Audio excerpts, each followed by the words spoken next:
Welcome back. This is still TV3 New Days. Time now for the big issue. And joining me in the studios this morning, Eric Edem-Agbana is the Deputy National Youth Organizer for the NDC. Good morning. Bella, good morning. How are you doing?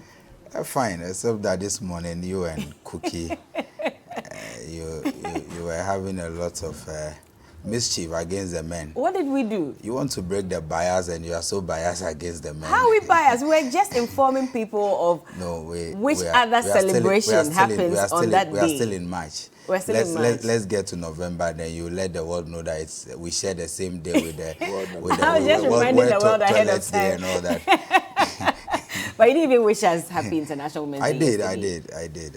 We didn't get any message from you, Edem. Oh, I did. Yeah, I did. Did you check his page? Maybe Johnny didn't. No, direct message to us. Oh, okay. We are his girls, you know, Cookie and I. So he could have sent a cake to you, actually. You could have sent us some cake, on flowers, International Women's Day. Yeah. Well, it's never too late. The whole month is for you, the women. So we can always do that. Obafi was show.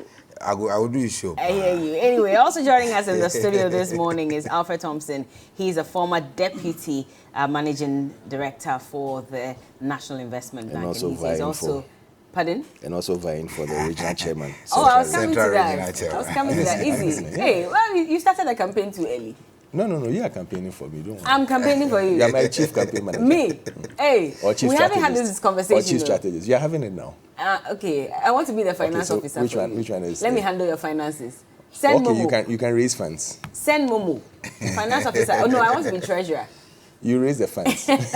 How's it going, by the way? So far so good. It's been quite good in the central region. We've had some few challenges with the elections around some few constituencies. But central region so far has been good, and we pray that it goes that way. Once it's going the way we pray for, I believe that people will rally around me, because so far the rounds I've done, all the 23 constituencies, it's been good. And I believe that I'm going to win. I believe that we're going to work harder, because we have to have control of our party. We have to have control of the leadership of the party. And once we do that, we will have control to make sure that we win the next Do you really election. have control of the party? Because there are some disturbances in some constituencies. From once, MP's constituency, they've painted the constituency office once there are elections. Once there are elections, they say you didn't give them what you promised. Once there are elections, you should expect all these things. And once some of the people within the leadership of the party are vying for elections, you'll see that, yes, there will be control, but it will be a loose type of control, because if they take action A, they'll say that, hey, but you are going for elections, why are you doing this? If they take action B, they say, hey, why are you not doing this? Because you are going for elections, you are trying to woo people. So it becomes a little bit dicey. But I believe all these things will settle by June. Once it's settled, then we'll wait for the biggest opponent to see what they will do. You realize that they'll also have some the same challenges we are going through. They'll face the same thing. And definitely, they'll come out, we'll all come out together and we'll work. It's the basic thing is the interest of the Ghanaian. And that's the thing, because they're saying that you did not look out for their interests. You made promises. So even though now you've repainted the office back to the MPP colours, question is, does that reflect in the minds of the people who are very upset? The first stage is to fulfilling your promise. The first stage is to get your office back into shape. Okay. The second stage is to have meetings with all those who are concerned and try and see what their grievances are, how you can address them one after another. You cannot satisfy everybody, but at least basically once you are able to cement the grassroots and make sure that everything is coming back into shape, it would. And you know, it's because some of them feel that, listen, once you've gone as an independent candidate, they don't see why they should allow you back into the party to come and stand. When you look at the flip side of it, he's gone as an independent candidate, but he's helping us in parliament because he's making our numbers. So you see, we need to now explain it to the grassroots that, listen, he is not. He didn't stand on the ticket of MPP, but he's part of us and he's helping us to make the numbers. Is it not interesting, because the president had said that anyone who goes out of the party... He said it on a political platform. Out of the party. He said it on a political platform. That's a political platform. How is that? You see, to all the chiefs and the electorate? Political platforms, in the spur of the moment, you say certain things. But when you come into reality, you see that in reality, you have to think on the feet and do what you have to do for the country. He chose to work with your government. So he government. decided. The president is working to work with the yes, opposition. and the president in is working with him now. He's not saying that I'm not going to work with you because I've said this. Well, the people now are saying that do not impose on us. They are not going he to was supposed to impose. go to Parliament to keep government in check. He didn't do that, and so don't try and impose him on us to now stand as the MPP MP.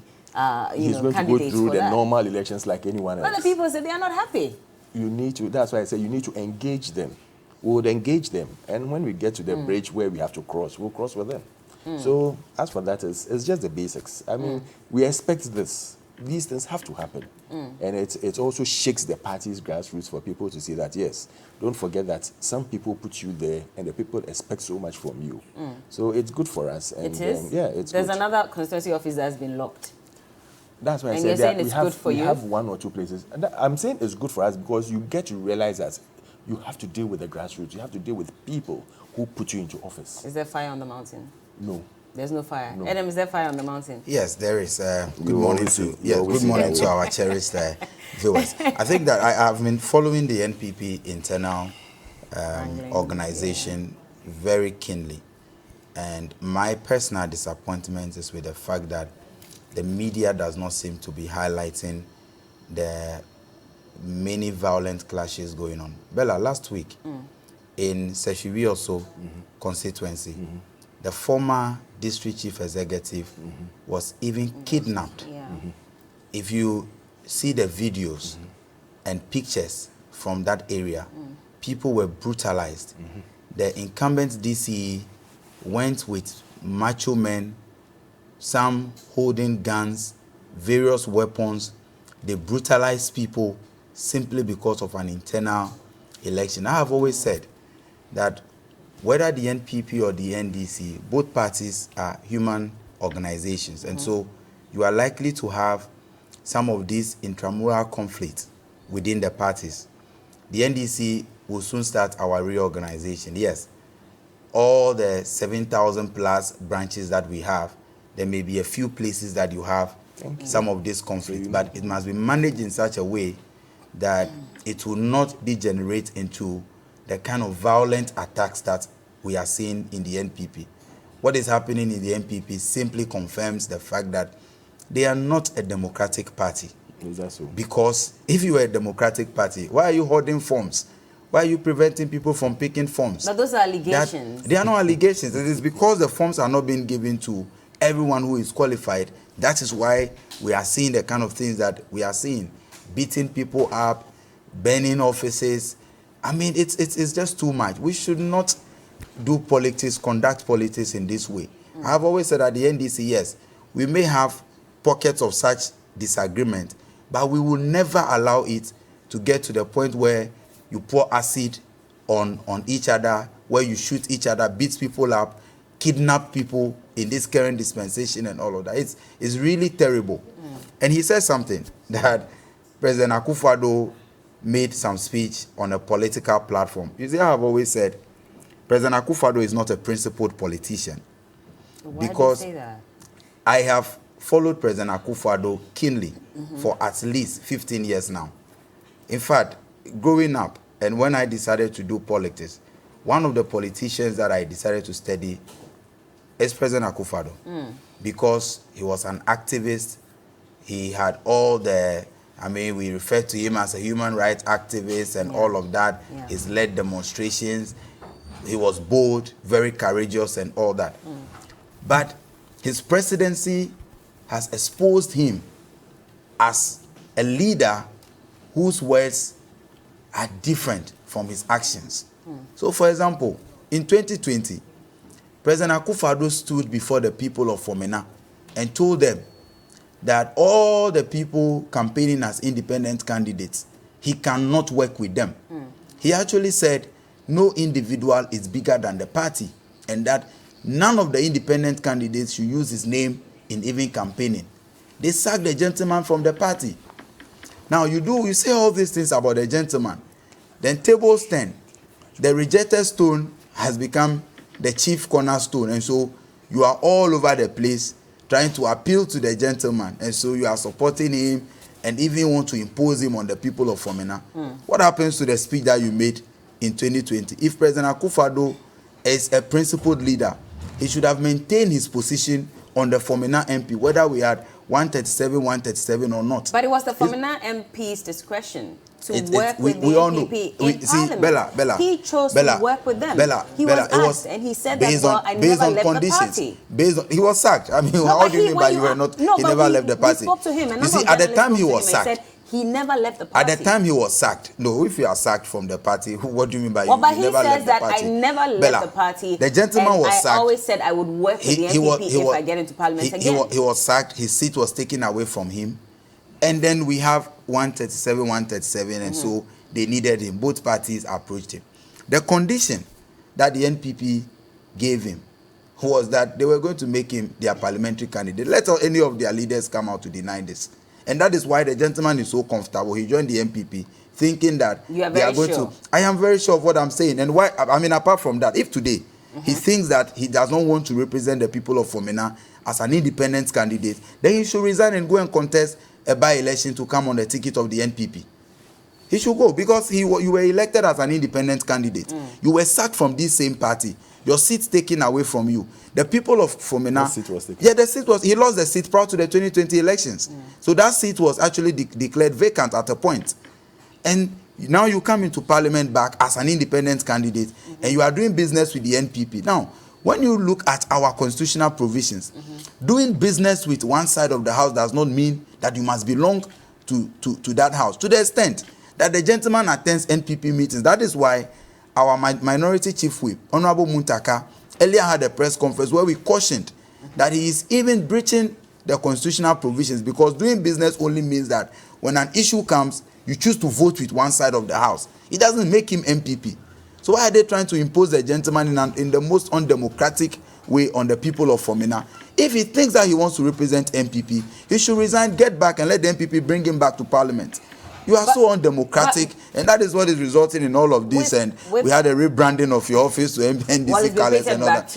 Oh, but the most significant thing has been done, that members of the MPP have seen in Fomena, has seen that the MPP is not the alternative. How so do they you went take to that? Because you know they say that Oyonko is on fire. You should also get a bucket of water. Bella, we are preparing to start branch elections and all that. We've done it in the past. Since 92, the NDC has engaged in internal elections. We've never seen our internal elections degenerating into the kind of things that we are seeing in the MPP. Very, very terrible. I mean, I'm ashamed to be a politician watching some of the things. I mean, I'm ashamed. Why do you kidnap people because of internal elections?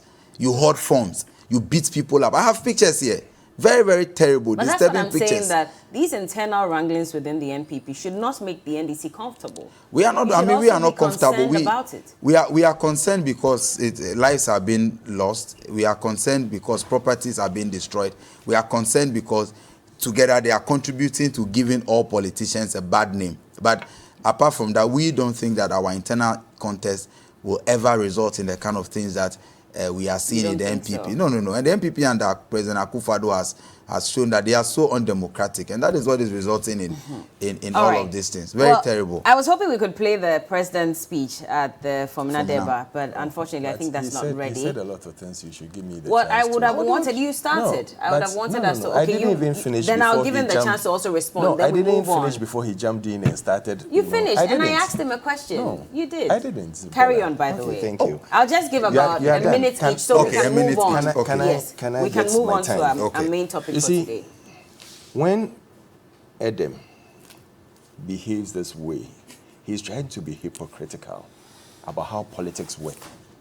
And he wants to tell me straight away that he's a leader who, when he looks at situations and feels that, listen, I have said this, but I think this will be best for my people. I need to change my situation. I need to change my stance, and I need to work on behalf of the people. He's a leader who will not do that. And it becomes very disappointing to hear a politician do that. Because, you know, as a leader, sometimes you have to think on your feet. Sometimes you have to look at the situation of the people. You have to ask yourself, whatever I'm doing, is it going to benefit the people I'm working with? Yes, he stood on a political platform and said that he's not, and the party stands by that decision. Even till this point? Yes. So then why we do are not the work with people saying that we have heard, just a quick question, why are the constituents saying that we've heard that we want to impose this same Formina MP, independent candidate, on us as the MPP candidate moving forward, which is why they're also protesting in the constituency? Thank you. Let me finish my point and I'll come to you Okay. for your answer. You see, whatever you are doing, you look at the party's interest first, and that is what you are doing as a party. At the moment, the Formina MP is an independent candidate. And when he was talking and he should resign his seat and blah, blah, blah, he has not said that he's going to stand for MPP at the moment. He's not. He's still an independent candidate. When it comes to the time where we are picking forms for people to contest as a parliamentary candidate and become the member of parliament for that destined area, if he wants to pick a form, he could apply to the party or he could have meetings with the party. And we can work on individual basis to see whether it is in the interest of the party or not. And that is how it works. So sometimes, yes, we have rules and regulations, but sometimes you tweak it a bit to suit the situation and to suit the people who they are standing in for. At the moment, yes, I mean, all fashions, if I'm going to stand for an election and I see that someone is an opponent and he's very strong, I'll definitely rise against the person. And that so you is think why someone is behind this? Oh, definitely there will be people who also want to come in as MPs. And so they will see him as a force to reckon with. So once you see him as a force, you will make sure that you also try and fight out for him not to come. But he hasn't made any statements. He So hasn't. then why would these people want That to is fight what. That him? is why I'm telling you that, listen, it is politics. Once I have interest, I will push and make sure that certain things are put in place so that my opponent becomes inconvenienced. It's a strategy. How is he an It's also- opponent internally? He's an independent You candidate. see the person working on behalf of the party now. The person He's could be working given with the party, not on Yeah. behalf of the party. working with He the says he's party. working Yes, with he's them. working with the Yes. party. Yes, use it rightly. Working with the party. This person can come and say tomorrow that, listen, I've worked with the party, I've helped the party, I also want to stand. It's happened before. Joe Wise did it, and he was given this thing. It got to a time where in our party we gave some people reprieve and said that, listen, you people can come back. All those who went independent, you can come back. Yeah. You see, NDC is behaving as if they haven't gone through some of these before. They haven't done worse than this before. They haven't even pulled knives and used their cars to ride on people before. Has he forgotten their former women's organizer when she drove through people because of elections? So when they are acting as if, please, whether internal or external, whether internal or external, she did it. No, she did it, and she couldn't care about the people who were standing there. So when you do certain things, you should ask yourself that at the end of the day, is it in the interest of the people? Fine, people could be doing their own thing.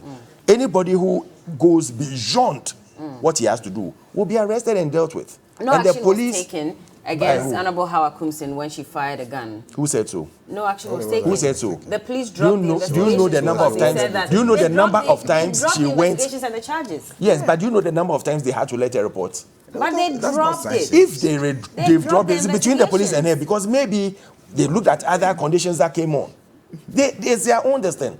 But at least they made her report. They made her come to the police station every time. But when That others alone- were that said to have alone. misbehaved in the party, they were relieved of their positions. Governor Japan was one of them, Sami Crab, Paul Afoko. They were sitting chairman, vice chairman, secretary. You see, they were you are relieved mixing, of their... Bella, you are mixing No, I'm two just different saying. situations. No, I'm not. You are I'm talking just about the saying that- police in one situation, and No. you are talking about the party internal No, I'm issues just in saying another that. situation. So, but wait, we've moved away from the police matter. We're talking about actions that were taken by the party at this point. And I'm saying that when some people misbehaved within the party, they were relieved of their positions. Someone like Honorable Howard Kumsin, who is the Minister for Fisheries now, I mean, one would have thought that for firing a gun even in public, the party or government should not have even given her a position. Why? Because she endangered the lives of people. Do you know why the situation why she had to But that's do the that? problem. Are we not when making she, when excuses she for came, her? When she came out, she said that, listen, she was being attacked. She didn't fire the person. She fired into the air. She was being attacked. As a woman, I expect you to actually defend her. I should Because, defend because her life is at firing stake. a gun No, in public? that she was being attacked. But was it not a crime? That she was attacked. No, was it not a She crime? was being attacked By who? by assailants over there. We saw them attacking her. Did you see Did the they time have that guns? listen, when she was being attacked and she said she felt that the best form is to fire into the air so that attention will come onto her. If that is her situation, and I think she's done it, and it's supposed to protect her, but not to kill someone by maybe driving through people and killing them, then I think she's done a good job for herself. Did she not have a police bodyguard with her that morning? The bodyguard maybe was not around. You send your bodyguard sometimes. The bodyguard was there. You send your bodyguard sometimes. You can send the person. Bella, So let's not mix Bella, situations. Okay, we saw videos. The bodyguard was there, by the way, but that didn't come in. Yes, the bodyguard was there and all that. But Bella, the point must be made that the NPP is very undemocratic with the That's process. what you think. He alleged that my former national women organizer drove through people. It's not true, but even that allegation, it was a by-election where the NPP alleged that the NDC women organizer drove through the crowd. It wasn't an internal contest like we are discussing where it is not. So yes, the allegation is not true, but even the allegation was made concerning a by-election. Bella, in my constituency, Ketu North, in the Volta region, the NPP chairman was beaten up, locked, his cars taken away from him. These allegations, we haven't seen it. That constituency, for example, my constituency, it is only because a particular gentleman, today he is the CEO of Bui Dam Authority, he has imposed himself as the NPP parliamentary candidate since 1996, that they do not want anyone else to contest him in the primaries. Because of that, they were not even ready to release forms for people to pick forms and contest as NPP polling station executives. You beat up the chairperson of the constituency, locked him up, took his cars away from him, and you say that you are a democratic party. Those are allegations. These are not allegations. Well, I can show you videos. These things are happening widespread. We've seen videos. We've seen pictures. It will be dealt with. People being butchered like animals. This is just an internal contest, and you are behaving this way. You do worse. I mean, you see, you know what the problem the NPP is facing today? What is it? When you train vigilantes with the intention of unleashing them on your opponents, like they did in the Ayawa Sowers who gone by election, like they did in the 2020 elections, these same hoodlums today have become the biggest problem that you are facing, to the extent that even members of parliament are being chased out. Did you see the video of Honorable Atachia being chased out by his own constituents? What has that got to do with vigilantes? You trained, because these are the vigilantes that they trained and used in the 2020 elections. Now these guys, you gave them weapons. Who are saying they don't want him there? Bella, when you see, Bella, how did all these constituents, how did they get these weapons that they are using to beat up people and kidnap former DCs? But if you're seeing vigilantes do that, why are you not reporting to the police? You have a duty. Police? Bella, I agree with Sam George when he said that to a large extent, we have lost confidence in the police ability to deal with some of these issues. Wow. You raised the issue of Hawa Kumsin. IGP Damparis don't use our past. You raised the issue of Hawa Kumsin. And I'm surprised that Alfred thinks that by merely reporting to the police station, we can equate that to sanctions. A minister of state, a sitting member of parliament, firing gun indiscriminately. Police officers were by her. And you tell me that they've dropped the charges because she has been reporting and that is enough punishment. They know what. Bella, if you and I today, in the unlikely event that we engage in similar misconduct, like how Akumsin did, you done that before? the police will not spare us. And so when you have the police discriminating all over the place, why will I have confidence and go to the police? Adam.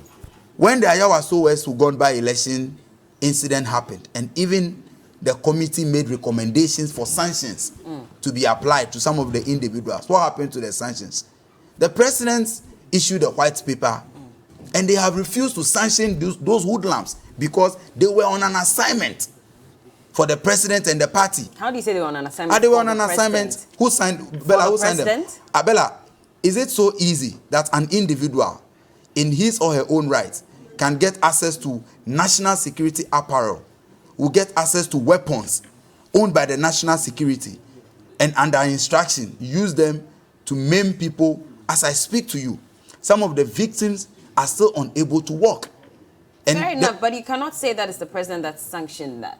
Who is the chairperson of the National Security Council? So he it is the president. Kill people. If the president is not the one who sanctioned the misconduct at Ayawaso West Wugon, he should have been bold enough to punish those who were involved. It's as simple as that, Bella.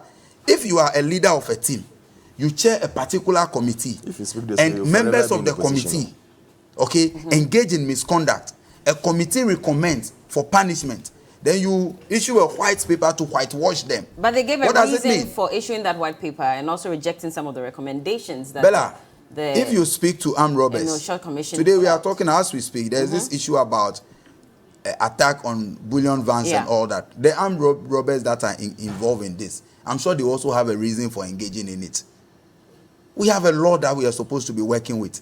Criminals, hoodlums engage in beating people up, maiming people, firing at people, and you tell me that there's a reason for which you issue a white paper to whitewash them, and you tell me the president is not aware of their misconduct. Everything shows that President Akufo-Addo and his men are violent, and they believe in using violence to achieve political power. And that is why in their internal elections, it is hunting them. Look at what is happening.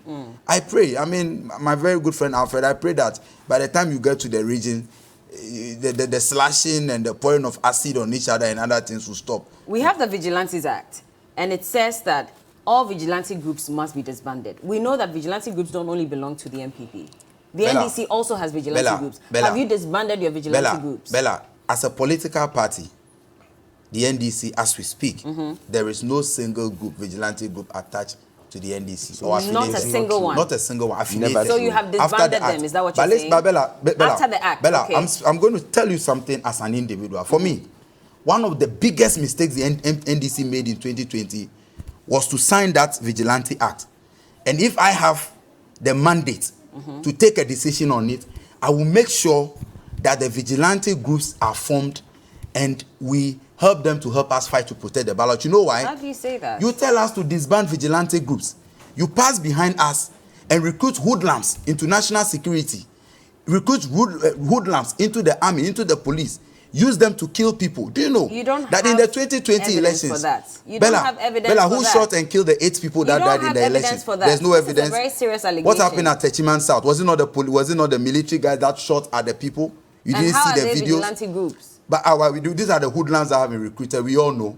The national security guys. We know them. You know them. And I'm telling you, we know them. Have you reported that to the police? Bella, as we speak, reported that to the even police? 4 members of parliament on the ticket of the NDC reported to the police. They have asked for parliamentary inquiry into what happened at Techiman South and the other places, leading to the loss of 8 lives.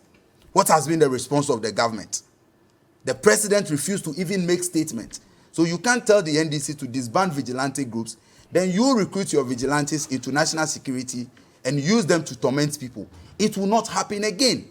And I'm calling on the Christian Council, the Peace Council, and all of these groups who have become mute all of a sudden, that you cannot get the NDC to sign a peace pact when the NPP is misbehaving using the national security apparatus. And so in 2024, or if there is going to ever be any by-election prior to that, they should just be aware that we have no confidence in the national security and we will not abide by whatever we have signed in that pact. So what would you do? You're going to whatever we will do to protect the ballot, we will do it. Which is what? Bella, it happened in Ayawaso West. Listen, you see. You said whatever you will do to protect the ballot. To protect the ballot, we will do it. What? Whatever it will take. We should try for us. We should try. Yes, like we will what? try If it. it involves people dying, Bella, you will still do it? Bella, I am saying it on your network this morning. That whatever it will take. Adam. Whatever it will take. Bella, I'm not sure you are asking me. I'm not sure you are asking me to go into my strategy. I am telling you that no, we are not as reckless as the NPP that will supervise the killing of 8 people in the 2020 election. But I'm telling you that whatever it will take for the NDC to protect the ballot, we will do that. How do we promote peace with this kind of language? How are you promoting peace with the recruitment of hoodlums into national security? How are you promoting peace? How are you promoting peace by your silence on the killing of the 8 people? Are we saying that the 8 people didn't die? How are you promoting peace by the silence of the National Peace Council and all the others on the 8 people that are dead? But their families are crying for justice. It's not reason for you to say that you do whatever you also have to Injustice anywhere is a threat to justice everywhere. So if you really care about the peace of this country, you should be interested in getting justice for the 8 people that died in the 2020 elections. If you really care about the peace of this country, we should be interested in telling President Akufo-Addo and his men that punish those who were involved in the Ayawaso West Wugon by-election, beating up of people. if you really care about the peace of this country, you should be interested in finding out what happened at Ejura and what sanctions are being applied to the men in uniform who went shooting at an armed crowd and killing people. If you really care about the peace of this country, Bella, we should be interested in getting the national security to come out and tell us that which men stood at Techiman South and shot at the NDC crowd. Their only crime was that they were demanding for ballot accounting and all of that. So you cannot have peace when one side is using state apparatus to intimidate, to maim, to kill people, and you expect the NDC to cooperate. Just to say that the wheels of justice grind slowly, so there may be a process. But let me bring Alfred in too. He's made some very damning allegations against Bella, your party. you're giving about 6 minutes. Give me 2 minutes. So when you are giving me time, I'm giving you equal. Don't worry. No, you should Carry be fair on about the time. Listen, you see, when you have people exhibiting their traits, you see it in their youth organizer sitting here, because he said it. Oh, 1 minute he said that, oh, we've disbanded our group. Then the next minute he says that, oh, when there's a by-election, we are going to form a group. When are you going to form a group? Because when he there's a says by-election? that when they agreed how many to minutes disband, will it take you to form the group? You passed the back. And did what? And recruited hoodlums, these are allegations, by the way, into the national security apparatus. Thank you that you are saying that. Is that true? And have you disbanded your vigilante groups? Thank you that you are saying that they are allegations. You see, when people have a myopic idea about how national security works, then this is how they will behave. I believe maybe their party, they go and sit in a room and say that, go and say A, and so they go and they just talk. You 1 minute want to let systems work. We are sitting in a country where you said, fix the country, and then they are doing the right thing, and you say that, oh, because they are doing the right thing, it's MPP apparatchiks who have been put in there. I mean, what sort of argument? What sort of argument is this? You sit down and you accuse the president that the president sends national security to go and kill people. What sort of argument are you having? Or what sort of mind? Is this the type of leaders we want to bring to rule the country again? I'm sorry. But if we see the because level of crime, you sit down and you tell me empty that, oh, we will bring this vigilante back. We will do this. It tells me that you are not even serious to manage this country. But if you look at the level of crime and intimidation that we've seen from even the national security apparatus, and we'll go to the Asamankesi Asangregwa Forex Bureau incident, that's one of them. Then the Ayawaso West Wagon issue is also another one, okay? The bullion van attacks. This morning, the police has just told us that some police officers have been arrested and they're allegedly involved in, the bullion van attacks. I keep on so should we not be asking these questions and be concerned? That how many maybe these allegations may be true? Did it take 1 day for the police to arrest their own people? It didn't take 1 day. You need to take time and investigate. The mere fact that someone comes to sit on air and says that we've employed party people into our national security doesn't mean immediately then I go out and I sack all of them. When you're talking, I was very quiet. When you were talking, I was very quiet. Please let's have some decorum here. When you come and sit on air and you just talk, oh, we've employed party people into the destiny, then I go as a serious person because Edem has said it, or because Mahama has said it, or because someone in this party has said it, I go and sack the people. That is not how it works. You need to do investigations and do it and make sure that even the people you are sending to do the investigations are people you can trust. Because someone can go there, and even the person you are sending him to could have a cousin or brother or someone there, and could decide that, okay, we are going to skew the report to favor one to another. So it takes time. And that is why it took time for the bullion van guys to be arrested. And anything, and I put it on record here, that let anyone from any party, whether MPP or NDC, try that if there's an election, they are going to take the law into their own hands. And I'm telling you that Dampari will deal with you. No, but then again, the police and national security will deal with you. Again, there are a number of examples that keep coming up. Now, you remember that the 11 national security operatives, fake, you could call them that were arrested over the Galamsey issue. That's one of them. There were some vigilantes that were also posed as national security that also... No, I'm asking you questions. That you're answering it. When it came to also the DCOP in the Ashanti region, that was also, the security coordinator, he was pulled out of his office. This was the second time it was happening. This also had to do with national security operatives, and there were concerns that there were vigilante groups. In fact, there were some people who said they identified, the man himself said he identified some of them and they are part of the vigilante groups. And so if all this is happening, is it not reason to be worried that maybe to some extent it is true that hoodlums are being recruited into the National Security Agency? Do you know how the National Security operates? If they are doing an attack or they are doing their work, they will not come and explain to you that I had to sack A, B, C, D from office because of 1, 2, 3. Because when you do that, you are weakening your system. For example, the guy who was the Kumasi what do you call it, National Security Operative, you have been told that vacate your office because you are no longer needed there. You want to sit there and take documents and do so many things that could cause problems in the country, and you think they will sit down and watch you? Let's be serious.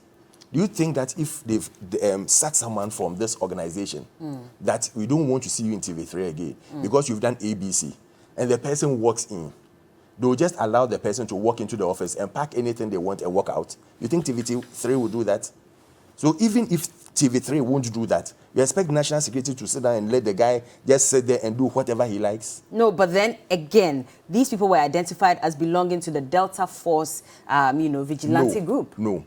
They were identified. He decided that they are Delta Force people. He decided. He said it. He said he recognized them. But because when of National some other Security, operation that National involved Security these said people. that they sent their operatives to go and do this thing. Once someone is bitter, he say so many things. When I'm bitter, I can come and sit down and say, like what he's doing. I mean, he sits down and says that operatives of national security are, party people. Maybe they did it during their time. That doesn't mean we should be doing it. That doesn't mean we are doing it. You did it. What shows? Did you not? Bella, if someone who has been sacked comes to tell you that, these people are, Delta Force operatives, you believe him more than the national security? When national security had come to tell you that we sent our men from Accra to go and get him out of the office, you believe someone who has been sacked more than the national security? So it means that you don't take the national security's word for what it stands for. Has there been a reason for that, maybe? You are doing that now. I'm asking you questions. I believe them. And anybody who talks, whatever you say about anybody, I give the person the benefit of the doubt. What I'm seeing now is that NDC is not a party that we can rely on. It's not a party that is an alternative. It's not a party who is ready to sit down and assess the situation and say that, listen, these are what we are coming to offer. It's a party who will come and throw tantrums and say anything they like and decide that at the end of the day, I am saying it and it should be taken line, hook, and sinker. It doesn't work that way. But if you say NDC is not an alternative, you are in power now. What are you doing about the situation? Which is what Ghanaians are asking. Because it doesn't look as if you are doing anything. You've seen that we've taken a leader in the police service who is doing certain things. And whatever he's doing, at the end of the day, you get the same operatives from the other party who writes to the Commonwealth and say that they are being they are being harassed, they are being hounded because the police is doing their work. You see the double standards. But police is one. NDC. We have the military. I'm giving you an example. Which military? They are writing about military. The police that they were captured on tape, also protecting. You go and say Galamsey operatives. You go and say things, and the police arrest you, and you come and sit there and say that they are harassing you. There were some military men who were captured on tape protecting Galamsey operatives. How about that? Anybody who has done anything untoward, even in the military, you are punished. Go and check. Every single one of them is punished?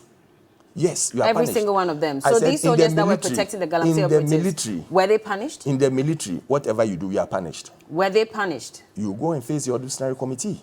And when you face them, if they have to lower your grade or suspend you or do whatever, they do it. But don't come out in the military, don't come out and announce it.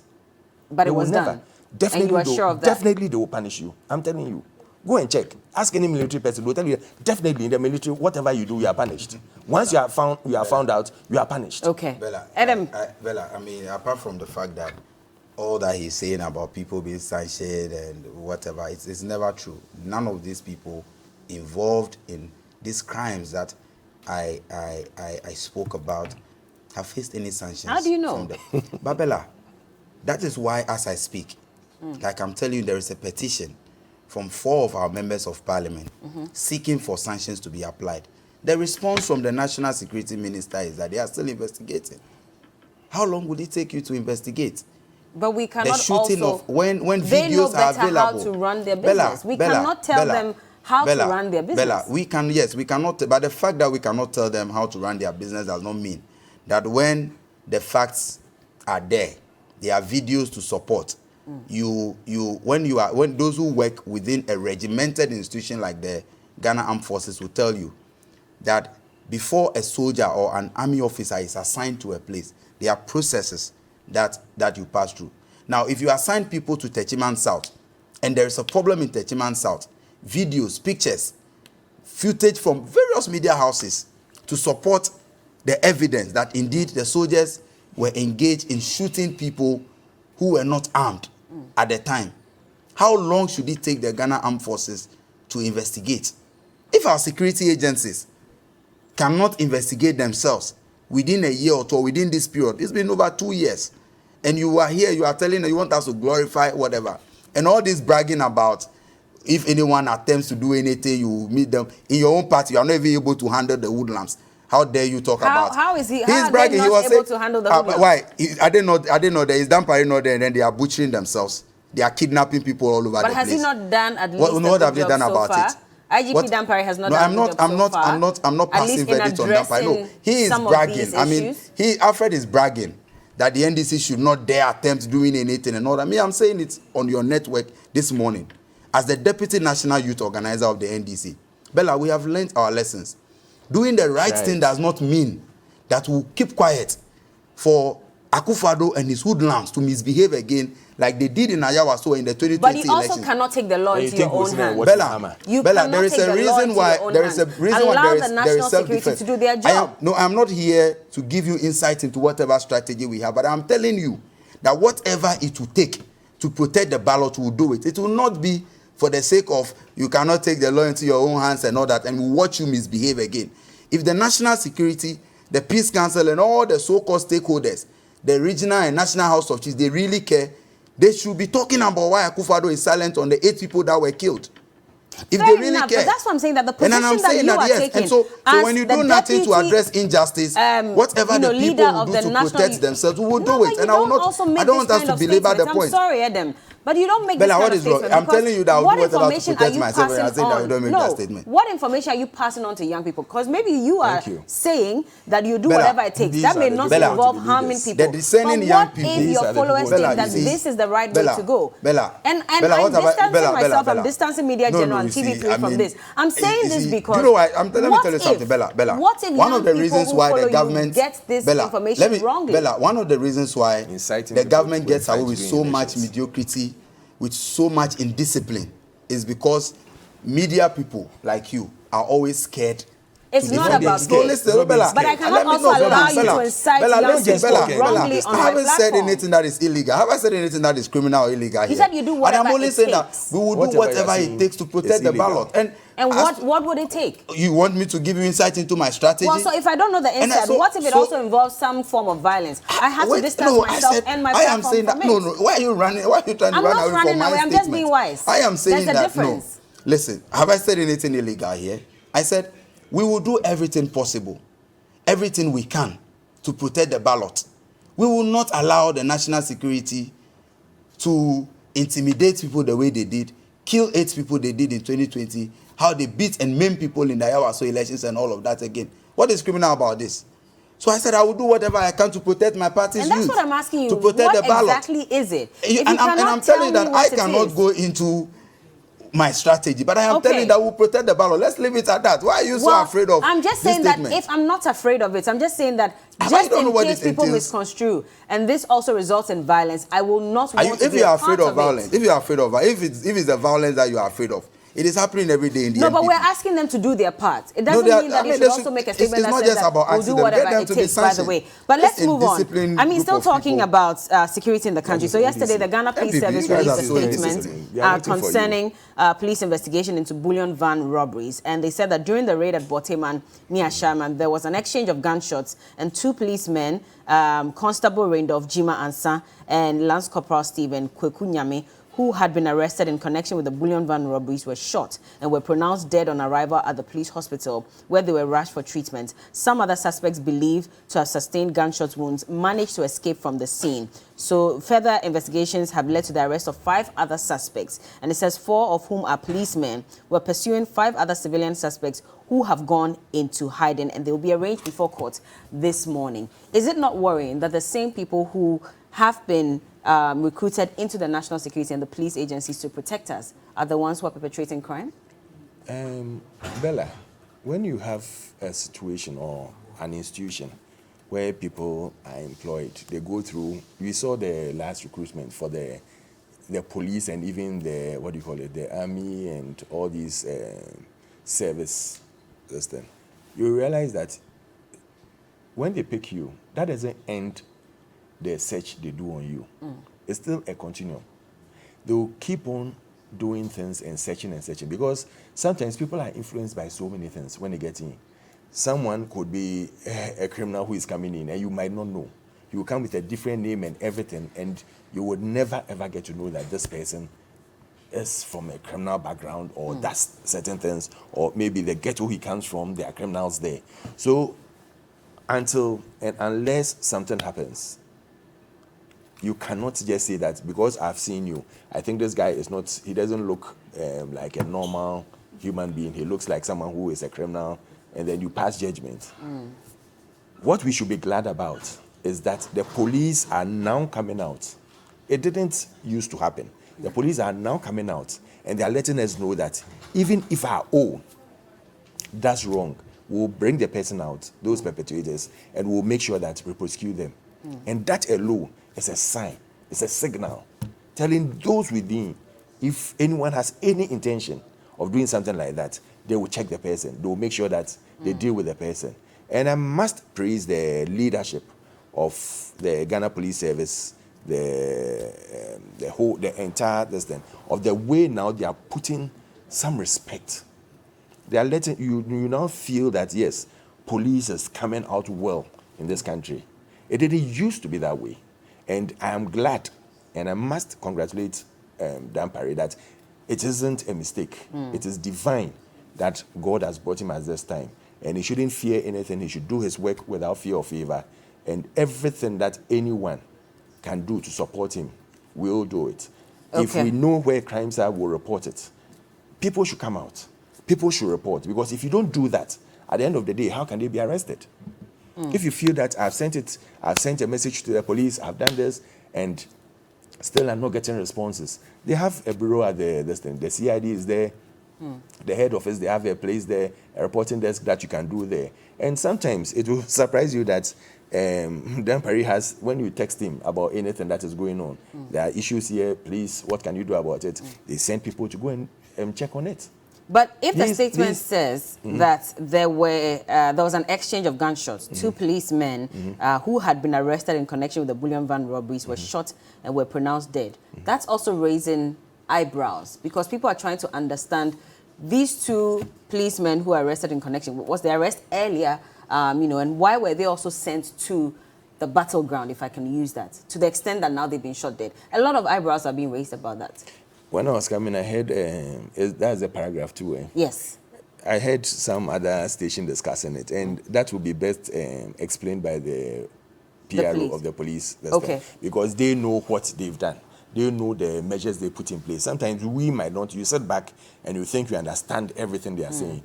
Sometimes they have certain information that they might not bring it out straight away. But they just want you to know that, listen, anything to do with our people, we'll still deal with them. We'll still punish them.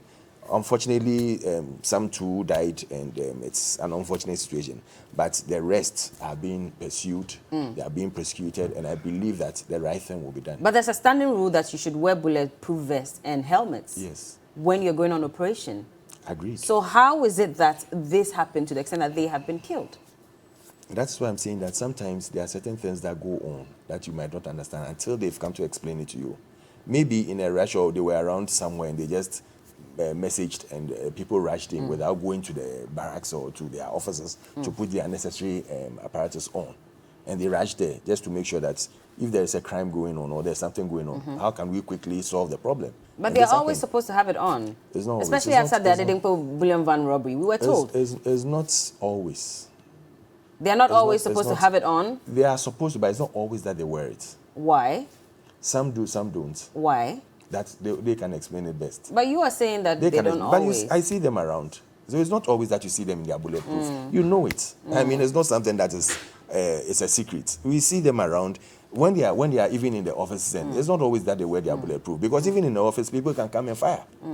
Is it always that they wear it? They Where are don't. the body cams that were also promised after that Kaswa incident that involved the MTTD as well? Because at least if they had these body cams, then we should not be waiting for the police to put out statements saying there was exchange of, gunfire. We'll be watching the video to Agreed. decipher, but we don't have that. Agreed. That is Even to not, the extent that we're told that agreed there'll be is not- CCTV cameras is in not all the in it. police You know the stations body cam, across the country. You know then the minister told us those things are very. because of COVID we could not install them. You know those things are quite expensive. It involves a lot of money, and sometimes you do it in phases.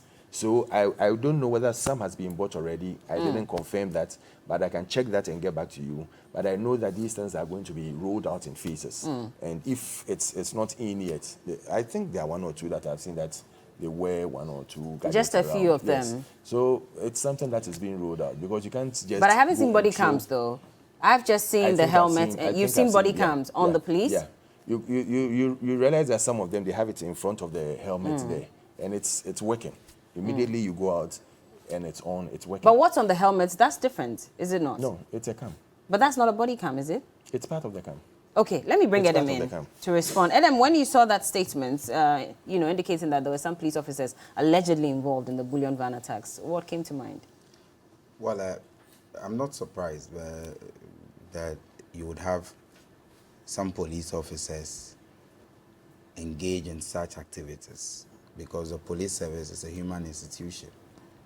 And everywhere else in the world, even in a very advanced democracies, once in a while, you find some officers, men and women in uniform, engage in conducts like this. And so it is not as though it's the first time this is happening in Ghana. In the past, we have seen some police officers acted as informants for armed robbers and kidnappers. We've had situations like that in the past, so You are praising there them. is nothing really new about it. However, what is most disappointing is the fact that this issue of robbery on bullion vans, we have had one too many in the last 3 or 4 years. And anytime there was an incident, the Bank of Ghana and the police hierarchy will issue statements and tell us what they are doing to avert the occurrence of same. And so you keep asking yourself, why is it still happening? Then again, the promise and fail of the Akufo-Addo administration comes to light. You asked a question about bulletproof for the police officers. On 30th August 2019, the Vice President, and by the way, per the constitutional arrangement, the Vice President acts as the chairman of the Police Council, told the people of Ghana that government has secured or was in the process of securing You're not talking. bulletproof vest for all police officers. 30th August 2019, he made that statement as chairperson of the Police Council, or chairperson, and the vice president made that statement. The media celebrated him. The MPP communicators, foot soldiers were all over the place, that they were retooling the police service and all of that. 3 years down the line, we are having this conversation, and I am telling you that the police administration do not have the vest that the vice president claimed that they had secured for them. At least they have some. Are you saying they do Where, not where, have where at are the all? some? The few that they have are the ones that they have had all along. And every government at one point in time invested in some bulletproof vests since 92. So we've been having quite a few. But when you tell the people of Ghana that in the next couple of days or weeks, they should expect bulletproof vest for all police officers. They didn't say in 3 days or years. weeks. When you listen to the speech, I They recall didn't say so. there was an incident at the time where a police officer, one sergeant, was shot dead. That is when he made that statement, and he was very emphatic about it.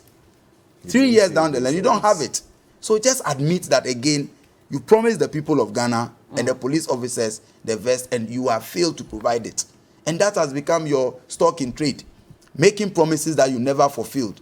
Anytime there's a microphone before the president or the vice president, they are so eager to speak and make all sorts of luxurious promises that you never fulfilled. But to be fair, so the vice president's Twitter handle tweeted, and he mentioned that government has ordered the police administration to henceforth equip all officers on outside duties with weapons and bulletproof vests when on duty in a bid to When was provide that greater tweet? protection. And I'll tell you where he made a statement. It's It wasn't a tweet. 30th August 2019. He said just this week, 4,500 bulletproof vests have been delivered to the police service to help stem these unfortunate incidents. They were not This was on the delivered. 30th of August 2019. Great. So that's And the he same says we're statement I'm talking retooling about. the service. And that's the same thing I'm saying. So when you read that statement, where he made a statement, I think the tweet was just an excerpt of the speech, where he said all police officers will be given the vest. Well, I am telling you that even the 4,000 that he claimed that they have delivered were not.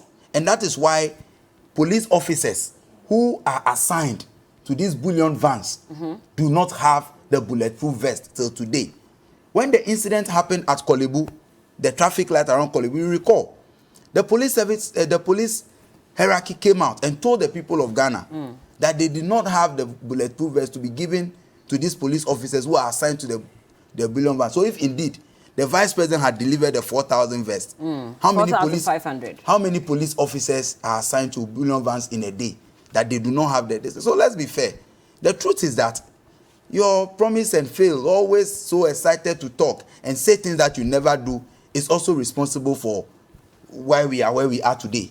And so you must admit that your government is a government of talk, and do nothing. And that is what you have done in the past 5 years. But we have the Bella. security that patrols as well, and they also wear the bulletproof vest. So you cannot give all the 4,500 to the police who are escorting bullion vans. Bella, what time do we see the patrol teams really work? And You how don't many see police patrol. officers are assigned to patrol? You don't see the If patrol. you have 4,500 and you have realized that there is a problem always with the police officers who are assigned to bullion vans, you think that it will not be a priority to have them wear the bullet? If Are it you was talking really about available- Accra? No, we are not just talking about Accra, but how many of the cities do we really see the attack on the bullion vans? When you see, the things are not there. Let's just be fair to the fact. Bella, I think that Dampare has a lot of work to do. Beyond the celebrity status and doing things to, very populist things to get people to like him and say he's a different IGP and all of that. Is he not There doing are the deep- work? There are deep issues in the police service that he ought to fix. Is he not doing what he ought to do? One is instilling discipline in his men. Bella, when he was given the opportunity to become IGP, I listened to his speech. He spoke about indiscipline. We still see a lot of that indiscipline in town. We see it. We But engage police officers. you cannot fix that problem in a day. It takes a while. No one is asking IGP to fix it in a day. That's But if what you I know mean. how the police system works, he promised us that in terms of assigning people and all of that, he's going to look into it and ensure that there is proper supervision. So apart from him driving around, getting all the celebrity status and the fans and all of that, there's a lot of work that he has to do. Another thing he has to do is to demand from the vice president where their bulletproof vests are. Okay. Because he is the chairperson of the council. I really hope that we see an end to this. And when you read the police statement, the point 7 for me is what is profound. He said that we can win this together if we all work together. We are ready to always cooperate with the police. But the choose and pick, the discrimination and attempts to hide some of the issues is what we will not tolerate. We'll give the police all the support that they deserve, because it is scary that people who the state has mandated, we pay with our taxpayers' money to protect us, are the ones rather robbing us of our peace and our items, money and all of that. It is scary. I really do hope that they instill discipline. They look at how officers are assigned to these bullion vans. And even the vans, we need to have a look at the cars that are used as bullion vans. I was coming to Alfred for that. I mean, yes, because the Bank of Ghana, conversation. I mean, some of the cars that they use as some of the banks are using as bullion vans, they are not right. But I remember that the police, the Ghana Police Service and the Bank of Ghana had agreed and come out with a statement, a joint statement that said that if the banks or if government did not also make it easy for the banks to get these bullion vans, the bulletproof ones, by 2023, then they would not even provide security for these banks anymore. Now, the banks said they have secured these bullion vans, and just about a few weeks ago, we had the president of the Bankers Association speaking, and he said that we have the vans. They are here at the port, but they are stuck at the port because the Interior Ministry is delaying the process for us to clear these vans. I know some organizations are working with Bank of Ghana for these vans, because one or two people approached me and I directed them to the banking supervision division of the Bank of Ghana. And so they've been working tirelessly, yes. I was going to say tirelessly. Tirelessly to make sure that these things are resolved. It's quite expensive. I mean, the bullion vans itself is very, very expensive. So it not being ready by this time, I know the challenges they have. I'm sure, considering the other aspects, once they are working with the Interior, there should be some negotiations here and there where these things can come out early. It's not on individual banks or the police service to make sure that they get it. It's the Bank of Ghana that they are working with. And they give the approval on the type of van and what they expect from. And I know some other companies like Montran and other things, they have some of these vans that they are working with the bank, so they would use them. We saw one just 2 weeks ago when they tried to attack it, and you know, the gunshots could not penetrate because it was a bulletproof. It got to a time they were doing, what do you call it? The people became a little bit lax about this whole movement of cash and things. And that is why they started using the pickups and turned it into a bullion van. But that is not the acceptable one. On the police and the robbery that went on, you remember very well that it was... You know, it was month by month, and you realize that it was an orchestrated thing, and it was within. So that is why sometimes you are very careful when you are judging some of these things, because it takes time to get that network out and get them or the people involved. You don't rush in doing certain things, and you don't come out to announce what you are doing immediately. Because the moment you do that, what is going to happen is that they now re-strategize, and if you are not careful, you might fall out, and you think the police is doing nothing. But you used to be the deputy managing director of NIB, so I know that you do understand how these banks operate when they are transporting cash, because you give 2/3 of that power to the security agencies in transporting the cash, I believe. You give 2/3 of what? 2/3 of the power to transport these monies, or the protection of the monies or so.